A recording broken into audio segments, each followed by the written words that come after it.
Brought to you by cracks, असली fans का cricket app. बच्चों के साथ गली क्रिकेट खेलने का मजा ही कुछ और है। हरमनप्रीत कौर? वो कौन? क्रैक्स के असली फैन मरवाएंगे यार। असली फैंस को पता है क्रिकेट मतलब cracks. Download the app now. IPL 2026 के मिनी ऑक्शन की तैयारियां पूरी हो चुकी है। 16 दिसंबर आबू धाबी जगह है और दोपहर 2:30 बजे भारतीय समय अनुसार मिनी ऑक्शन की यहां पर शुरुआत हो जाएगी। और मिनी ऑक्शन में हमने अमूमन तौर पर देखा है कि जो विदेशी खिलाड़ी होते हैं वो काफी महंगे बिकते हैं, अच्छी खासी राशि उन्हें मिलती है और साथ ही साथ कुछ भारतीय खिलाड़ियों की भी लॉटरी लगती है। तो चलिए इस वीडियो में हम बात करते हैं कि वो कौन से भारतीय खिलाड़ी हो सकते हैं जिनकी इस बार लॉटरी लग सकती है। और दो प्रोमिनेंट नाम जो निकलकर सामने आ रहे हैं वो हैं पृथ्वी शॉ और सरफराज खान। क्यों मैं ऐसा कह रहा हूं चलिए आपको बताता हूं उसकी वजह। सबसे पहले मैं एक तस्वीर दिखाता हूं जिसमें पहले सेट में यहां पे जो ऑक्शन का पहला सेट है उसमें पृथ्वी शॉ और सरफराज खान का नाम है। अब कौन कौन से खिलाड़ी और मौजूद है वो मैं आपको बताता हूं। कुल मिलाकर 6 खिलाड़ी यहां पर मौजूद हैं जिसमें डेवन कॉनवे है, जेक फ्रेजर मैकगर्क है, कैमरन ग्रीन है, सरफराज खान, डेविड मिलर और पृथ्वी शॉ। वहीं अगर बात करें यहां पे तो पृथ्वी और सरफराज ने अपना जो बेस प्राइस है वो 75 लाख रुपए यहां पर रखा है। अब मैं क्यों कह रहा हूं कि लॉटरी लग सकती है। देखिए अगर आप देखिए सरफराज खान को भी कोई खरीदार नहीं मिला, उसके बाद पृथ्वी शॉ भी अनसोल्ड रहे पिछले साल, पिछले ऑक्शन में अगर मैं बात करूं, लेकिन मिनी ऑक्शन है और पहले ही सेट में इनका नाम आ रहा है। दूसरी तरफ अगर आप देखें इनका प्रदर्शन पिछले 1 साल में काफी अच्छा रहा है। सरफराज खान को लेकर जो फिटनेस की बात होती थी उनमें उन्होंने उसमें भी सुधार कर लिया है। तो कहीं ना कहीं बहुत सारी फ्रेंचाइज इनके ऊपर इंटरेस्टेड हो सकती हैं, इनके लिए इंटरेस्टेड हो सकते हैं यहां पर। और पृथ्वी शॉ जिस तरह से स्मैट में खेल रहे थे, जिस तरह से उससे पहले वो डोमेस्टिक क्रिकेट में खेलते हुए नजर आ रहे थे, 75 लाख बेस प्राइस, बिल्कुल टीमें इनके पीछे जाएंगी यहां पे।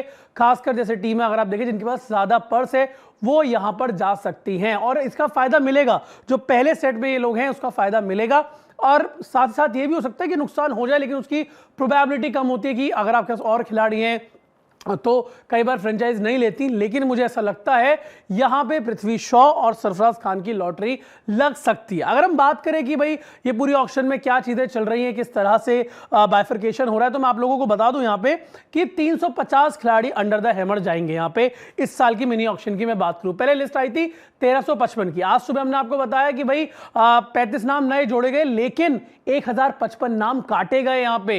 यानी कि कुल मिला के अब जो लिस्ट बन रही है वो बैठ रही है 350, काट पीट सब कुछ करके 350 यहां पे लिस्ट बन रही है खिलाड़ियों की। अब उसमें से कितने भारतीय वो आपको दिखाता हूं। यहां पे 16 कैप्ड इंडियन प्लेयर्स हैं जिसमें सरफराज भी हैं और उसमें पृथ्वी शॉ भी हैं। कैप्ड ओवरसीज की बात करूं 96 है, अनकैप्ड इंडियन की बात करूं 224 जो कि मेजर चंक है 350 में से, और अनकैप्ड ओवरसीज की बात करूं तो यहां पर वो है 14। तो ये बात हो गई।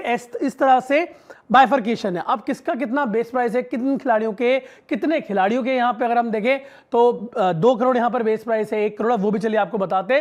तो 40 खिलाड़ियों का बेस प्राइस यहां पर 2 करोड़ रुपए है, 9 खिलाड़ियों का 1.5 करोड़ रुपए है, 4 खिलाड़ियों का 1.25 करोड़ रुपए है, 17 खिलाड़ियों का 1 करोड़ रुपए है, 42 खिलाड़ियों ने 75 लाख बेस प्राइस रखा है जिसमें सरफराज और पृथ्वी शॉ भी फॉल करते हैं, 4 खिलाड़ियों ने 50 लाख रखा है और 7 खिलाड़ियों ने 40 लाख बेस प्राइस रखा है, 227 खिलाड़ियों ने यहां पर 30 लाख बेस प्राइस रखा है। और इस तरह से कंप्लीट होती है 350 की लिस्ट। तो ये मैंने आपको बताया कि क्यों यहां पर लॉटरी लग सकती है सरफराज खान और पृथ्वी शॉ की, क्योंकि प्रदर्शन अच्छा है, पहले सेट में आ रहे हैं, फ्रेंचाइज इंटरेस्टेड हो सकती है यहां पे। इसके साथ साथ मैंने आपको बाइफर्केशन बता दिए, सारी अपडेट्स बाकी आपको लाइव जो ऑक्शन होगा उस दिन भी आपको यहाँ पे स्पोर्ट्स तक पर मिलती रहेगी। अगर आपको वीडियो अच्छी लगी हो तो वीडियो को लाइक करें, स्पोर्ट्स तक के साथ बने रहें और सबसे पहले सारी अपडेट्स पाते रहें। Thank you so much. Sports तक पर आपको न सिर्फ खबरें मिलेंगी बल्कि आपका ओपिनियन भी मैटर करता है। यह आप ही का मंच है। आइए बताइए भारतीय क्रिकेट टीम से आप क्या उम्मीद करते हैं। रहिए स्पोर्ट्स तक के साथ, सब्सक्राइब कीजिए स्पोर्ट्स तक को यूट्यूब और फेसबुक पर।